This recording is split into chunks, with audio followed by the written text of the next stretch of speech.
नमस्कार मित्रांनो, गुणोत्तर व प्रमाण या धड्यावरील मागील व्हिडिओमध्ये आपण गुणोत्तराचा परिचय करून घेतला।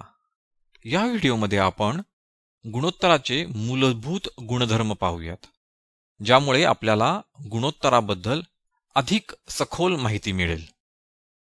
पहिला गुणधर्म आहे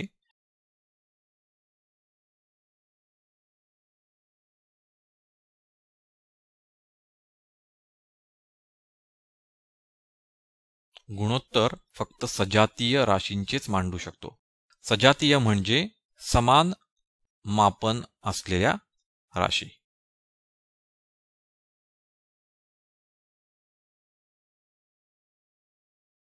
उदाहरणार्थ, वजन व उंची यांचे गुणोत्तर आपण मांडू शकत नाही, कारण वजन हे किलोग्रॅम मध्ये मोजतात,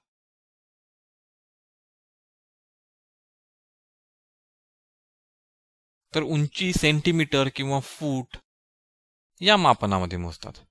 म्हणजेच ह्या दोन्ही राशी सजातीय नाही आहेत आणि त्यामुळे यांचे गुणोत्तर आपण मांडू शकत नाही। आणि ह्या राशी फक्त सजातीय असून आपल्याला पुरत नाही, तर त्यांची मापन किंवा मापनाचं एकक सुद्धा समान असणे गरजेचे असते।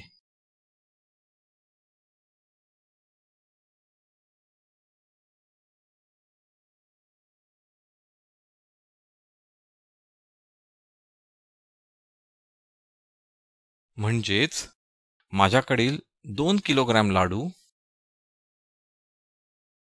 आणि माझ्या भावाकडील 200 ग्रॅम लाडू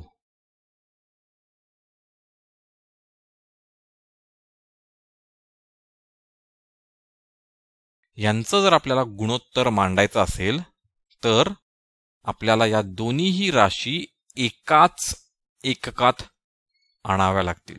म्हणजेच 2 किलोग्रॅमला मी पहिल्यांदा 2000 ग्रॅम मध्ये परिवर्तित करणार आणि मग 2000 ग्रॅमचे आपण 200 ग्रॅम बरोबर गुणोत्तर मांडू शकतो।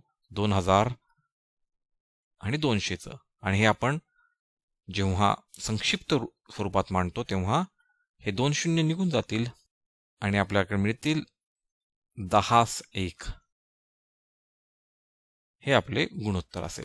म्हणजेच आपण 2 किलोग्रॅम लाडू आणि 200 ग्रॅम लाडू यांचे गुणोत्तर 2:200 असे मांडू शकत नाही। हे चुकीचे असेल, तर आपल्याला ते गुणोत्तर मांडण्यासाठी प्रथम 2 किलोग्रॅमला 2000 ग्रॅम मध्ये बदलायला लागेल, त्याचं परिवर्तन करायला लागेल। परिवर्तन गुणक जो याचा 1000 आहे त्याने गुणून आपल्याला किलोग्रॅमचे ग्रॅम मध्ये रूपांतरण करायला लागेल आणि मग दोन्ही एकके समान झाल्यानंतर त्यांचे गुणोत्तर आपण मांडू शकतो। पुढचा गुणधर्म या दोन्ही गुणधर्मावरूनच आपल्याला मिळतो, तो म्हणजे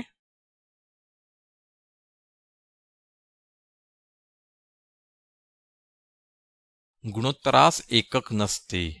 कारण आपण पाहिले 2000 ग्रॅम भागिले 200 ग्रॅम जेव्हा आपण करतो तेव्हा ग्रॅम हे एकक जी आहेत ती सुद्धा सामायिक विभाजक असल्यासारखी निघून जातात आणि त्यामुळेच शेवटी आपल्याकडे जी संख्या उरते ती असते 10/1 आणि या संख्येला एकक नसतं, म्हणजेच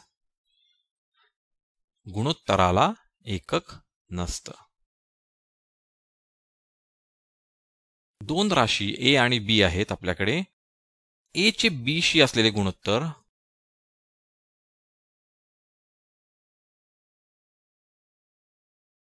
व बी चे ए शी असलेले गुणोत्तर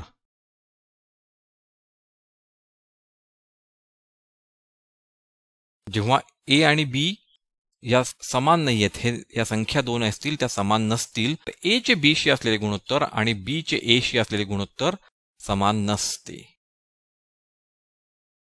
म्हणजेच आपण म्हणतो आहोत की जर ए आणि बी या समान संख्या नाही आहेत, ए आणि बी समान संख्या नसतील, तर ए चे बी शी असलेले गुणोत्तर बी ची ए शी असलेले गुणोत्तर समान नसते.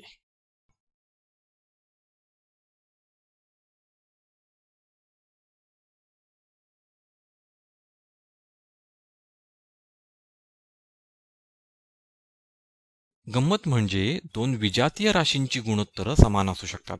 म्हणजेच माझ्या आणि माझ्या मित्राच्या वयांचं गुणोत्तर, समजा माझं वय आहे 11, माझ्या मित्राचं वय आहे 12, तर आमच्या वयांचं गुणोत्तर हे 11:12 असे आहे.